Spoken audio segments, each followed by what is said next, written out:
Nous avons dépassé le 430e jour de la guerre russo-ukrainienne et sommes à la veille de l'un de ces événements les plus importants, la plus grande offensive ukrainienne de l'année. Hormis la bataille de Bakhmut, où Wagner tente toujours de prendre la ville, le front reste essentiellement figé. La situation ressemble au calme avant la tempête. Jetons donc un coup d'œil sur l'état des deux camps, juste avant que le tonnerre se déchaîne. Sur carte.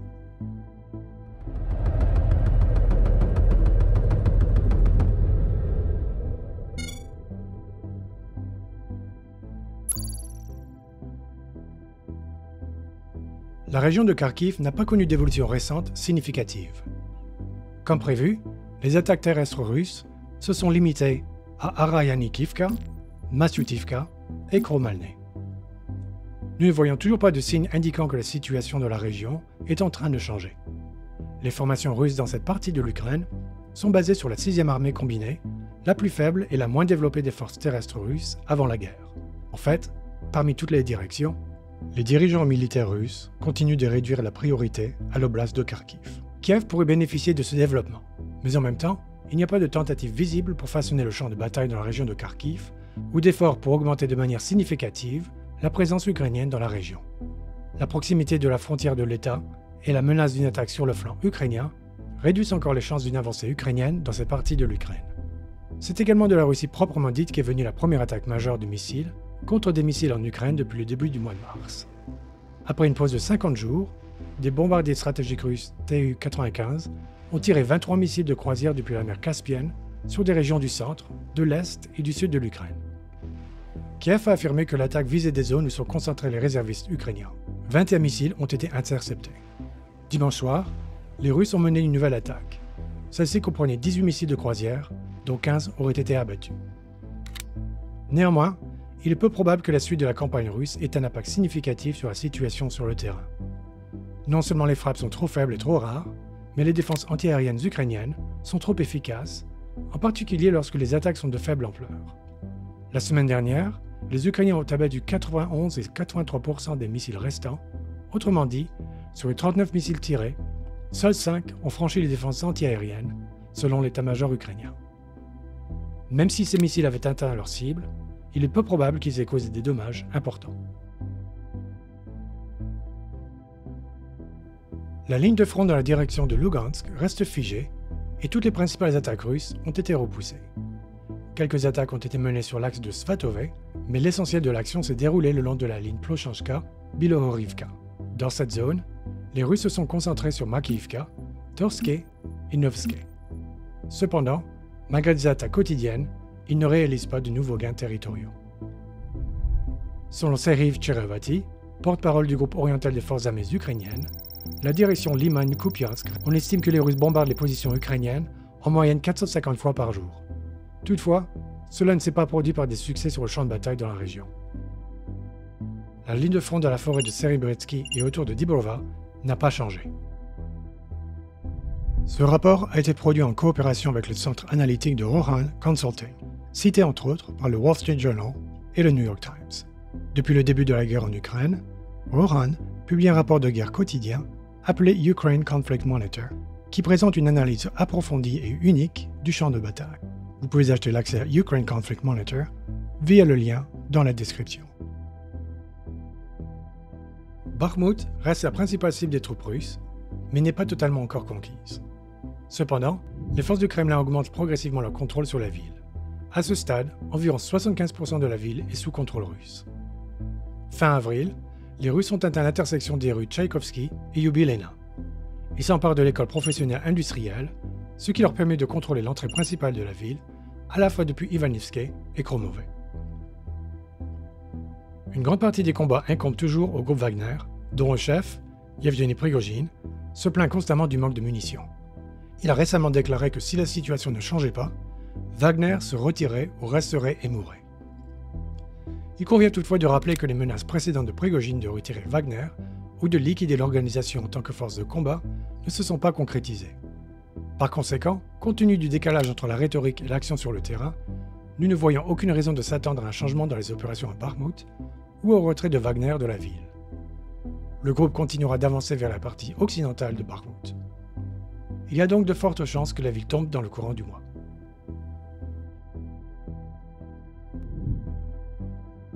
En ce qui concerne les autres zones, il n'y a eu en général aucun changement dans les localités de Verchno-Kamiarsky et de Vimki. Selon une source ukrainienne, les troupes d'Akhmat, combattants tchétchènes, occupent une station de compression près de Spirny.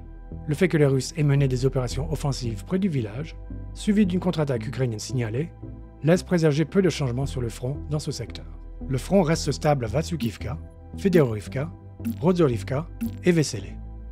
Les Russes n'ont pas non plus progressé dans la région de Soledar.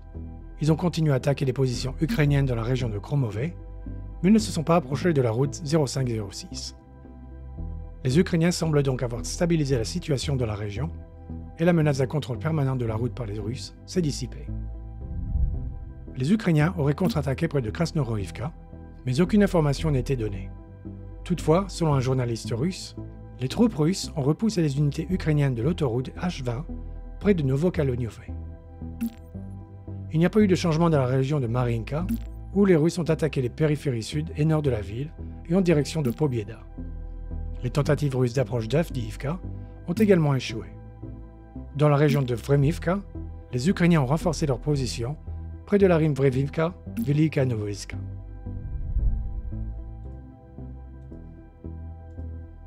La situation dans la région de Zaporizhia reste relativement calme, bien que ce calme soit annonciateur de quelque chose à venir. Les Russes continuent de s'inquiéter du renforcement des forces ukrainiennes dans la région. En début de semaine, une source russe a affirmé que Kiev pourrait lancer une offensive près de Rivkiv, visant Vesele. Il a également affirmé que les forces armées ukrainiennes étaient confrontées à des pénuries, notamment de systèmes mobiles de défense aérienne. Par conséquent, en cas d'offensive de grande envergure, elle risque fort d'être largement débordée par l'aviation russe.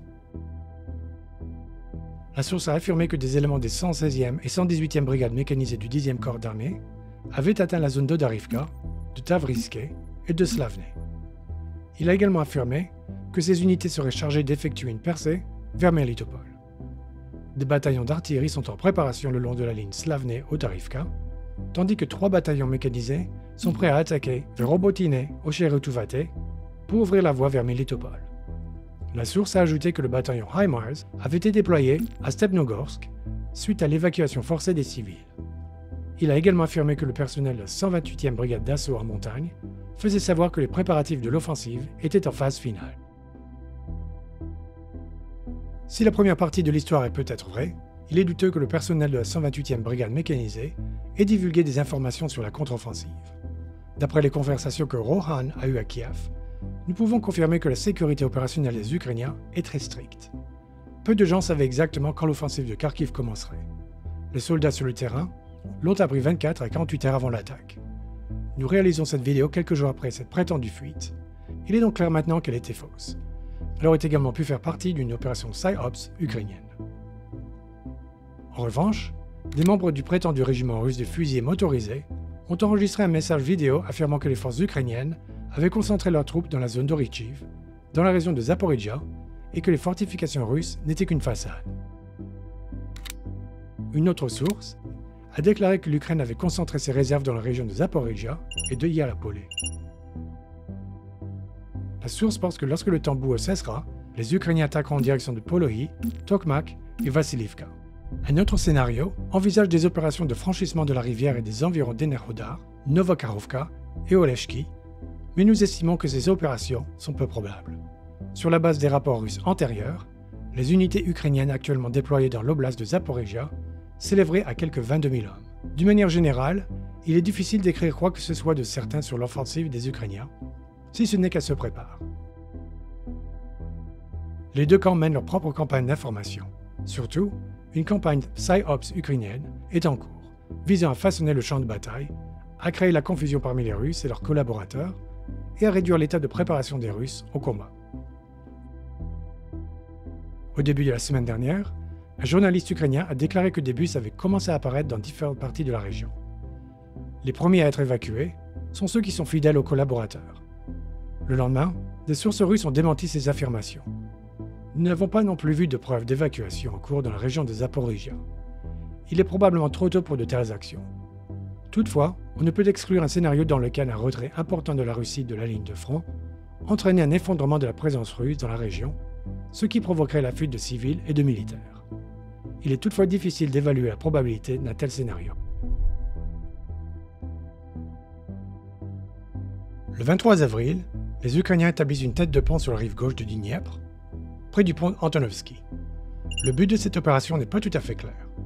Les forces de Kiev essaient probablement de tester les Russes dans cette section et de les distraire dans d'autres directions. Natalia Humeniuk, porte-parole du commandement sud de l'Ukraine, n'a pas dans un premier temps ni affirmé ni confirmé l'information selon laquelle les Ukrainiens auraient traversé le Dniepr. Elle a conseillé la patience. En milieu de semaine, cependant, elle a déclaré que la contre-offensive avait commencé et qu'elle se poursuivait à petits pas. Les dépôts de munitions russes sont détruits et l'artillerie ukrainienne bombarde activement les points de concentration russes. Les Russes nient que les Ukrainiens aient établi une tête de pont sur la rive gauche du fleuve. Mais, au début de la semaine, certaines sources ont laissé entendre que les Ukrainiens tentaient d'établir une tête de pont sur l'île de Veliki Potomkin, au sud de Kilinka et à l'ouest de Veletensk. Néanmoins, les Russes restent préoccupés par la situation générale et l'avenir de leur position dans la région. Selon une source russe, bien que les Ukrainiens aient mené quelques activités de reconnaissance sur les îles du delta du Dniepr, des signes indiquent que les Ukrainiens se préparent à de nouvelles tentatives de débarquement sur la rive gauche du Dniepr, à Oleshki, Novakharovka et Enerhodar. Dans le même temps, les Ukrainiens mènent des attaques d'artillerie sur Starasburivka, Olaprisitan, Kardashinka, Pidlisne, Oleshki et Pishanivka. Les Ukrainiens ont également fait sauter un barrage routier russe près d'Oleshki. La source a également affirmé que les Ukrainiens avaient concentré 15 000 hommes en direction de Kherson. L'attaque du dépôt de carburant russe à Sébastopol en Crimée est également importante. L'installation appartient à la société Zuzhny Terminal et est située à proximité d'importantes bases militaires à Sébastopol, telles que la garnison de la 810e brigade de marine. Les Ukrainiens tentent ainsi de dégrader encore davantage les capacités logistiques russes nécessaires pour repousser une offensive imminente. En fin de compte, en dehors de Bakhmut, la guerre est dans les limbes, les deux camps attendant le début de l'offensive ukrainienne. Le président Volodymyr Zelensky a déclaré que Kiev poursuivrait sa campagne offensive malgré le manque de F-16. Les avions de combat modernes et les missiles de précision à longue portée sont depuis longtemps considérés comme une priorité. Cependant, il est clair que l'Occident n'est pas disposé à fournir ses capacités aux Ukrainiens à ce stade de la guerre. D'autre part, le secrétaire général de l'OTAN, Jens Stoltenberg, a déclaré que l'Alliance avait fourni 98% de l'aide militaire promise à l'Ukraine, dont plus de 1550 véhicules blindés, 230 chars et d'autres équipements, y compris de grandes quantités de munitions. Bien que l'on ne sache pas exactement où commencera la contre-attaque ukrainienne, nous verrons sans aucun doute d'autres attaques comme celle de la région de Kherson ou des attaques sur des bases comme celle de Crimée. Cela ne veut pas dire qu'une contre-offensive ukrainienne aura définitivement lieu là-bas, mais par ces attaques, Kiev maintient Moscou dans l'ignorance de la cible réelle de l'attaque. Elles font partie d'une opération plus large de mise en forme de la bataille par les Ukrainiens, visant à créer de bonnes conditions et à augmenter les chances de réussite d'une contre-offensive. Cela dit, Rohan pense que l'offensive se composera d'un axe principal d'attaque et de plusieurs axes auxiliaires d'avancée pour confondre les Russes sur les cibles ukrainiennes. Il convient de noter que les conditions météorologiques jouent également un rôle important. Les Ukrainiens ont besoin de conditions chaudes qui permettent au sol de sécher. Les prévisions actuelles indiquent que les températures augmenteront progressivement, mais ne devraient pas dépasser 22 degrés Celsius, 71 degrés Fahrenheit, d'ici la fin du mois de mai. Au cours des 3e et 4e semaines de mai, du 15 au 28, 10 à 12 jours de pluie sont prévus. Cependant, les prévisions météorologiques n'indiquent pas une détérioration significative des conditions météorologiques par rapport aux précédentes. Les températures seront relativement élevées et les précipitations faibles. Le sol continuera à s'assécher. Mais si Kiev souhaite une longue période, 2 semaines sans pluie, le mois de mai ne lui offrira pas ces conditions. L'Ukraine a déjà mené avec succès 3 grandes offensives à Kiev, Kharkiv et Kherson. Mais celle-ci semble être la plus difficile. Les Russes se préparent et rassemblent des ressources depuis un certain temps. L'évaluation de la situation est encore compliquée par l'attaque du drone sur le Kremlin, car on ne sait pas qui en est l'auteur. D'autre part, les Ukrainiens ont montré à maintes reprises qu'ils étaient capables d'exploiter les faiblesses de la Russie, et ce sera à nouveau leur objectif. Kiev reste confiant. Le Premier ministre Shmyhal a déclaré à Washington le 15 avril que l'offensive ukrainienne commencerait bientôt et conduirait à un retour aux frontières de 1991.